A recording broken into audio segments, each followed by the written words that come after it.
নমস্কাৰ সকলোকে আশা কৰিছো সকলোৱে ভালে আছে আৰু মোৰো ভাল আজিৰ এই ভিডিঅ'টোত মই আপোনালোকৰ এটা ডাউট ক্লিয়াৰ কৰিব ওলাইছো হেতু হৈছে লুজ পাউডাৰ বহুত বিলাক শেড থাকে কোনটো শেড আমি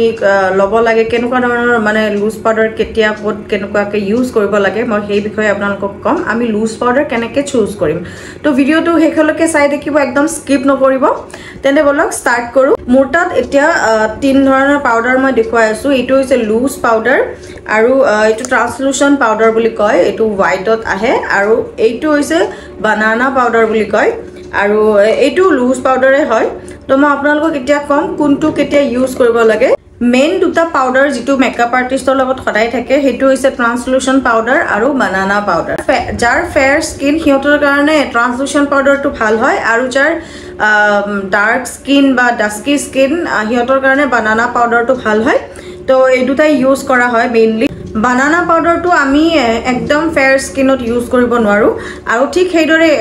ট্ৰান্সলুশন পাউডাৰটো আমি ডাৰ্ক স্কিনত ইউজ কৰিব নোৱাৰো বানানা পাউডাৰটো একদম মানে ইয়েলো কালাৰ হয় ট্ৰান্সলুশন পাউডাৰটো একদম পিগমেন্ট নাথাকে একেবাৰে পিগমেন্ট নাথাকে এটো পুৰা হোৱাইট হয় আৰু লগৰ লগে লগে মানে একো গমেই নাপায় যদি আপোনাৰ স্কিন টোন ডাৰ্ক বা ডাৰ্কাৰ বা তাতকেও বেছি মানে ডাৰ্কেষ্ট হয় তেতিয়াও আপুনি বানানা পাউডাৰে ইউজ কৰিব লাগিব বানানা পাউডাৰ দিয়ে সেট কৰিব লাগিব যদি এইটো পাউডাৰ ইউজ কৰে ট্ৰান্সলুশন পাউডাৰ হোৱাইট টু ইউজ কৰে তেতিয়া একদম মানে হোৱাইট হৈ যাব একদম বেয়া লগা হৈ যায় কাৰণ এইটো হৈছে ফেয়াৰ স্কিনৰ কাৰণে যাৰ ফেয়াৰ স্কিন টোন তেওঁলোকৰ কাৰণে এই পাউডাৰটো হৈছে আৰু যাৰ স্কিন টোন একদম ডাৰ্ক বা বহুত বেছি ডাৰ্ক মানে তেওঁলোকৰ কাৰণেও বানানা পাউডাৰে সেট কৰিব লাগিব মেকআপটো আপোনাৰ স্কিন টোন একেবাৰে ডাৰ্ক হয় তেতিয়াও আপুনি বানানা পাউডাৰ ইউজ কৰিব লাগিব তেতিয়া আপোনাৰ ফাউন্ডেশনটো মানে ধুনিয়া হৈ থাকিব একদম মানে হোৱাইট নহয় বা কোনো ধৰণৰ মানে গ্ৰে নহয় মেকআপটো ধুনিয়াকে সেট কৰি ট্ৰান্সলুশন পাউডাৰটোৰ কথা কও এইটো হৈছে এনেকুৱা হোৱাইট কালাৰৰ যদি আপোনাৰ স্কিন টোন বহুত বেছি ফেয়াৰ বা অলপ ফেয়াৰ বা মিডিয়াম টাইপৰ হয় তেতিয়া আপুনি ট্ৰান্সলুশন পাউডাৰটো ইউজ কৰিব পাৰে এইটো ইউজ কৰিলে আপোনাৰ ফাউন্ডেশন ধুনিয়াকে সেট হৈ যায় এটো দেখাত বগা কিন্তু ইয়াতে একো পিগমেন্ট নাথাকে গটিকে আপোনাৰ ফাউন্ডেশনটো হোৱাইট নকৰে কিছুমানে ভাবে যে ফাউন্ডেশনটো লগত নিমিলিব কাৰণ এটো হোৱাইট হৈ যায় একেবাৰে কিন্তু এটো একেবাৰে নহয় যেতিয়া লগাব এটো মানে একদম গায়েব হৈ যায় মানে জাস্ট সেট কৰে মানে ফাউন্ডেশনটো আপুনি লগালে তাৰ পিছত ধুনিয়াকে সেট হৈ যায় মানে পিগমেন্ট এৰিয়াতে একো নাথাকে গটিকে আপোনালোকে যাৰ একদম ফেয়াৰ স্কিন বা মিডিয়াম স্কিন টোনলৈকে এটো ইউজ কৰিব পাৰে এতিয়া মই আপোনালোকক দুটা লুজ পাউডাৰ দেখাও এটো হৈছে এটা ফিটমি লুজ পাউডাৰ আৰু এটো লেকমি লুজ পাউডাৰ হয় আৰু এই দুটা পিগমেন্টেড হয় আৰু দুটাৰে শেড বিলাক বেলেগ তো এটো হৈছে লেকমি এটো হৈছে অকমান মানে পিচ টাইপৰ মানে অকমান পিংক টাইপৰ পিচ টাইপৰ কালাৰ হয় আৰু এইটোত অকমান ওয়াৰ্ম অকমান ইয়েলো টাইপৰ অলপমান কালাৰটো আছে ইয়াতে তো দুটাৰে মানে শেড বেলেগ আৰু ইয়াৰে মানে লুজ পাউডাৰ আপুনি বিভিন্ন শেডৰ পাব মানে স্কিন টোন চাই আপোনালোকে চুজ কৰিব পাৰে লুজ পাউডাৰ যদি আপুনি এটা ন্যাচাৰাল লুক কৰিব বিচাৰে বা তেতিয়া আপোনালোকে এনেকুৱা পিগমেন্টেড লুজ পাউডাৰ ইউজ কৰিব পাৰে একদম এটা ন্যাচাৰাল এটা লুক এটা দিব আৰু যাৰ যেনেকুৱা স্কিন টোন যদি আপোনাৰ যদি বহুত বেছি মানে ফেয়াৰ স্কিন টোন বা পিংক টাইপৰ স্কিন টোন তেতিয়া হলে আপোনালোকে এটো পিংক শেড এটা ইউজ কৰিব পাৰে যাৰ অকমান মিডিয়াম স্কিন টোন বা তাতকে অকমান ডাৰ্ক স্কিন টোন তো এনেকুৱা অকমান ডাৰ্কাৰ শেড বিলাক ইউজ কৰিব পাৰে আপোনালোকে পিগমেন্টেড লুজ পাউডাৰ লৈ আপোনালোকে পাৰ্টি লুক এটাও ন্যাচাৰালি এটা কৰিব পাৰে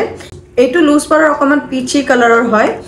এটা কথা মনত ৰাখিব যদি আপোনালোকে ফাউন্ডেশন লগাইছে তাৰ পিছত ধৰক আপুনি এটা পিচি শেডৰ এটা লুজ পাউডাৰ লগাইছে তেতিয়া আপোনাৰ ফাউন্ডেশনৰ কালাৰো তেনেকুৱা মানে পিচি হৈ যাব গটিকে হেতু মনত ৰাখিব জি কালাৰৰ আপুনি লুজ পাউডাৰ লগাব যদি পিগমেন্টেড লুজ পাউডাৰ লগাই যদি কালাৰটো যদি লুজ পাউডাৰৰ কালাৰটো যেনেকুৱা হয় ফাউন্ডেশনৰ ওপৰত সেই কালাৰটো লগালে ফাউন্ডেশনটো হেতু কালাৰৰ হৈ যাব তো এটো আপোনালোকে মনত ৰাখিব গটিকে আপোনালোকে স্কিন টোন চাই পিগমেন্টেড লুজ পাউডাৰ কিনিব আৰু এইটো চাওক এই লুজ পাউডাৰটো অকমান ডাৰ্ক টাইপৰ হয় শেডটো